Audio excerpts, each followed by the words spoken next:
Magandang araw po sa inyong lahat and welcome back to my channel. Pansin niyo, napakadaming mga pangyayari ang nagaganap sa mundo ng politika. At lalo na ngayon, na unti-unting lumalapit po tayo sa 2028, itong mga personalidad na gustong makisakay sa popularity daw ni Sara Duterte dahil sigurado daw sila na mananalo si Sara Duterte sa 2028.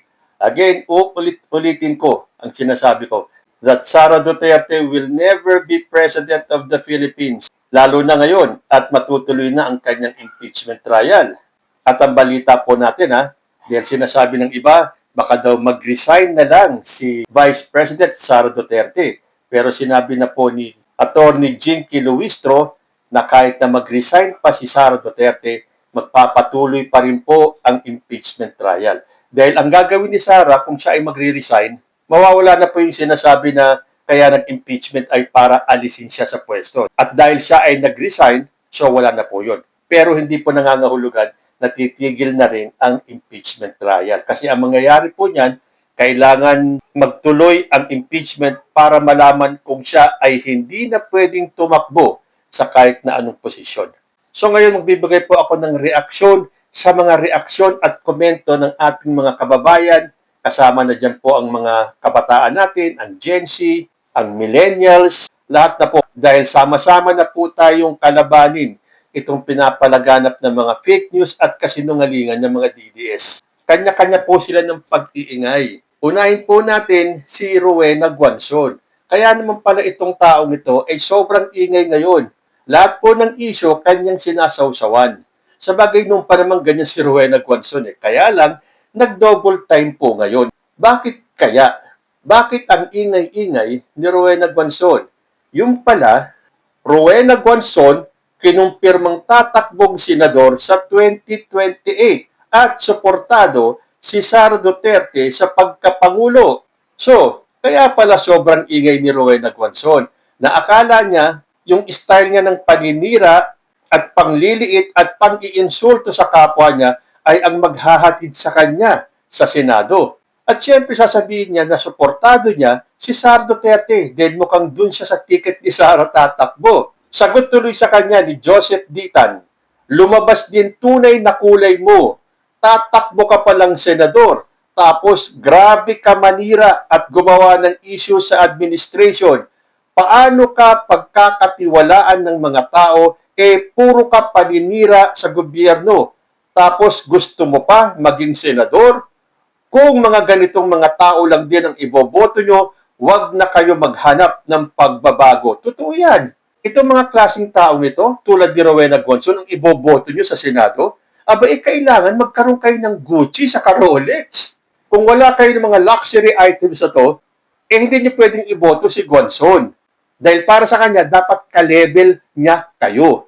So, ang mga boboto lang kay Rowena Guanzon ay yung mga naka-Rolex at mga naka-Gucci.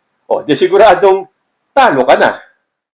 At kung sakaling manalo si Rowena Guanzon, yun ay kung mananalo siya, ito po ang unang-una niyang gagawin. Sabi ni Rowena Guanzon, kung takot kayo na ipakulong ang mga utak ng nakawan na nagpahirap sa bayang ito, hintayin nyo na lang na ako gumawa. Martin Romualdez at Bongbong Marcos, get ready! Ang tapang ni Rowena Guanzon. Kung ngayon nga, lahat ginawa na nila ng paraan para ibagsak si President Bongbong Marcos, sino ka para magawa mo yan?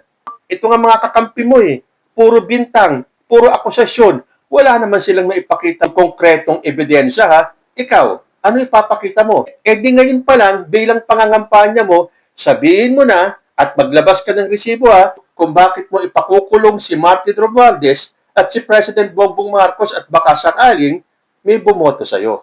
Sabi ni Luis Martin Denzala, sus, Guanzon, gagamit ka na naman ng mga salita, mababango para manguto ng mga bobotante. Si Marcoleta, 2,000 sa kuryente. Si Cayetano, 10,000 na ayuda. Ikaw, ipapakulong mo ang utak ng mga nakawan? Gasgas na yung ganyang style. Posisyon at pera lang ang habol nyo sa gobyerno. yung mga kaalyado mong mga DDS senators, wala nang magawa. Ikaw pa kaya? Mga boboto siguro sa'yo, mga bobotante na mga DDLs. So malalaman po natin kung ilang mga bobotante ang makukuha ni Rowena Guanzon. Tingnan nga natin, abangan natin kung paano niya ipakukulong si Martin Romualdez at si Bongbong Marcos. Dahil siyempre sa 2028, hindi na presidente si Bongbong Marcos. Tingnan nga natin. Gawin mo yan sinasabi mo, Rowena Guanzon, ha? Huwag kang tumulad kay Cayetano at kay Marcoleta. Uy, yan ay kung mananalo ka.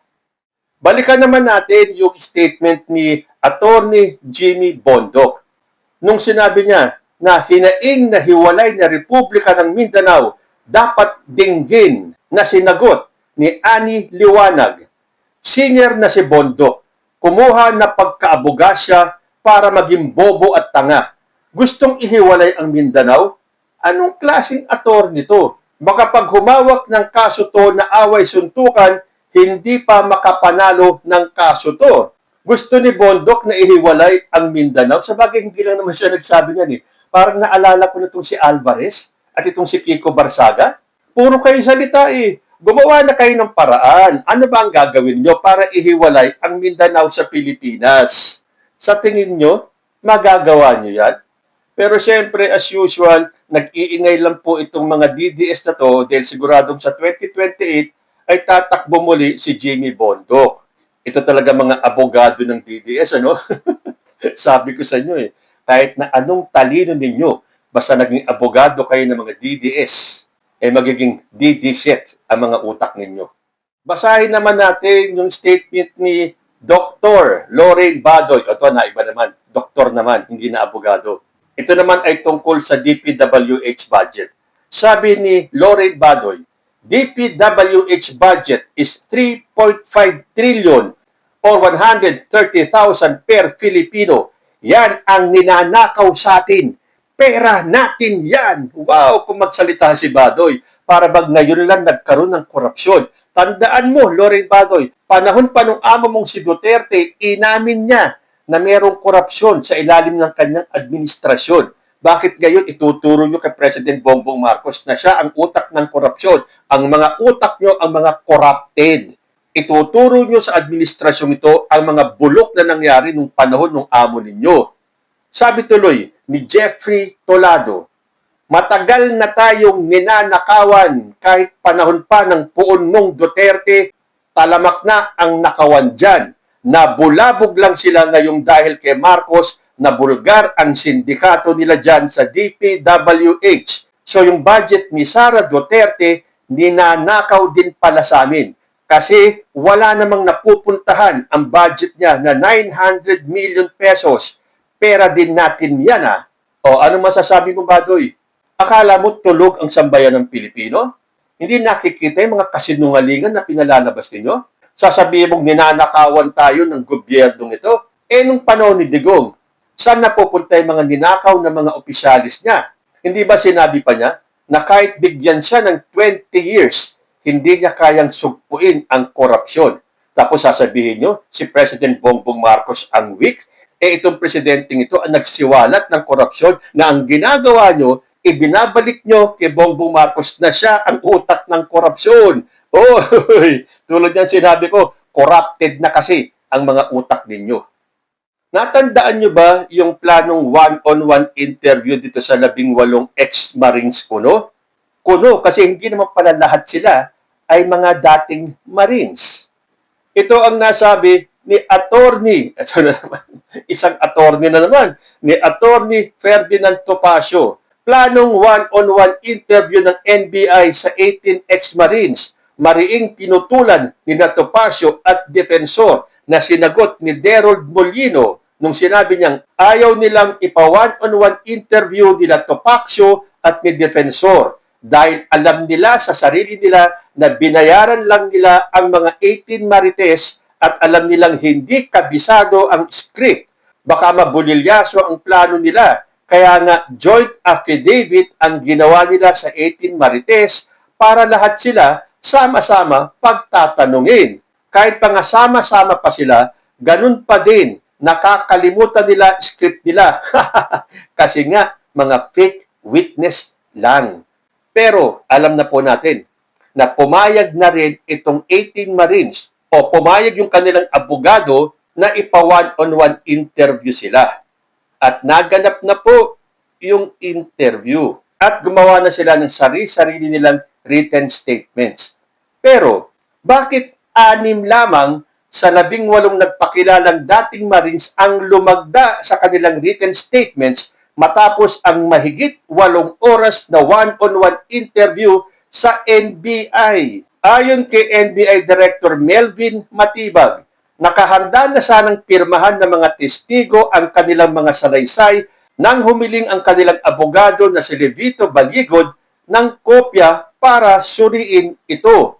Pero teka muna, akala ko ba, nung palang una silang nag-submit ng kanilang joint affidavit, pinag-aralan na nila yan. Oo, pinag-aralan para pare-pareho sila ng isasagot. Tapos nung una, tumutol nga sila Topacio sa one-on-one interview. So lumipas yung ilang araw, biglang okay na daw sa mga Marines na magpa-interview. Bakit? Nakagawa na ba sila ng script? O, nung nakagawa na sila ng kanilang statements at pipirmahan na lang ng mga ex-Marines, bakit hininto ni Baligod at sinabing susuriin pa niya kung ano yung mga nilalaman ng mga statements nila? Kung totoong nagsasabi ito mga ex-Marines na to, hindi mo na kailangan i-edit pa yung kanilang statements dahil para sa iyo at para sa kanila, totoo lang ang kanilang sinasabi. So bakit kailangan i-edit pa ni Baligod? Tandaan ninyo 6 lamang sa 18 ang pumirma. Well, as of today, hindi po natin alam kung ilan pa ang mga pumirma na dito. Oy, bigyan naman natin ng espasyo ang isang DDS, hindi yung mga may pangalan lang ng mga DDS. Ito ang obserbasyon ni Russell Katapang. Para sa akin, si Tatay Digong ang Jose Rizal ng ating henerasyon. Minahal ang ating bayan pero itinapon sa kulungan. Ipinaglaban ang mga Pilipino pero sa mga banyaga ipinagkanulo. Happy Rizal Day. So ano naman ang masasabi ni Franco Andres? Sabi niya, paano naging katulad ni Rizal ang poon mong Duterte? Si Rizal, binuwis niya ang kanyang buhay para sa Pilipino. Si Duterte, inubos niya ang buhay ng Pilipino. Paano naging magkatulad sila? Anong pinaglaban ang Pilipino? Hindi nga niya pinaglaban ang mga isla natin at hinayaan niya na sakupin ng Chinese ang mga isla sa West Philippine Sea.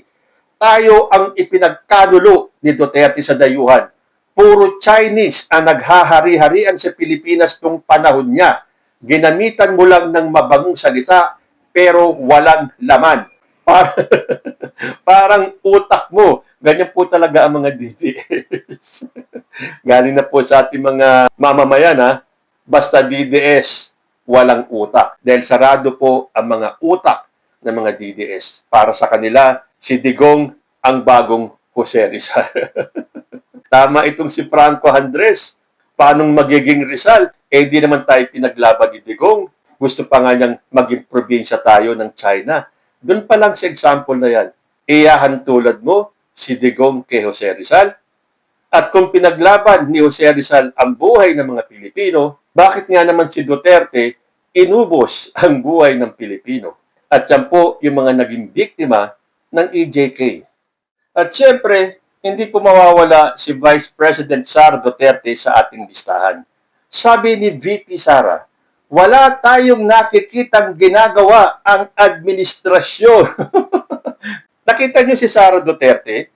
Hindi ka ba kinikilabutan sa mga sinasabi mo, Sara Duterte? Na wala tayong nakikitang ginagawa ng administrasyon? Kayo lang yan. Kasi bulag kayo at binubulag mo ang iyong mga tagasunod. Ito naman mga tagasunod mong mga bulag, naniniwala kagad sa sinasabi ninyo. Ganun talaga pabayaan na po natin sila. Kung wala silang nakikitang ginagawa ng administrasyon, bayaan na po natin silang mabulag hanggat gusto nila. So sagot sa kanya ni Franco Andres, wala kang makikita talaga kung bulag-bulagan ka. Sa dami ng ginawa ng administration, wala kang nakita. Bulag or galit ka lang talaga sa administration. Mas wala kaming nakikitang trabaho na nagawa mo, Sara Duterte. Huwag mo kaming gawing tanga kagaya ng supporters mo na tanga. Gagawing presidente ang walang kwentang kagaya mo na puro travel at puro paninira sa gobyerno imbis na tumulong at magtrabaho. Mga supporters mo kasi mga bobotante. Totoo naman yan eh. Ewan ko ba kung bakit itong mga DDS hindi nila nakikita ang katotohanan. Pero pasasaan ko ba? At lalabas ang lahat ng katotohanan. Hindi ko pababayaan ng ating Diyos na manaig ang kasinungalingan sa katotohanan. Ganyan po kasi ang kanilang poon na si Sara Duterte na akala mo pagkalinis-linis at walang ginawang kahit na anong kasalanan sa mga Pilipino. Dahil ang akala niya, ang pamilya Duterte ay untouchable. Yan po ang magpapatunay na si Sara Duterte ay certified Bratinela. Magkita-kita po ulit tayo mamaya para sa part 2 ng episode na to. Diyos, ti Agnina.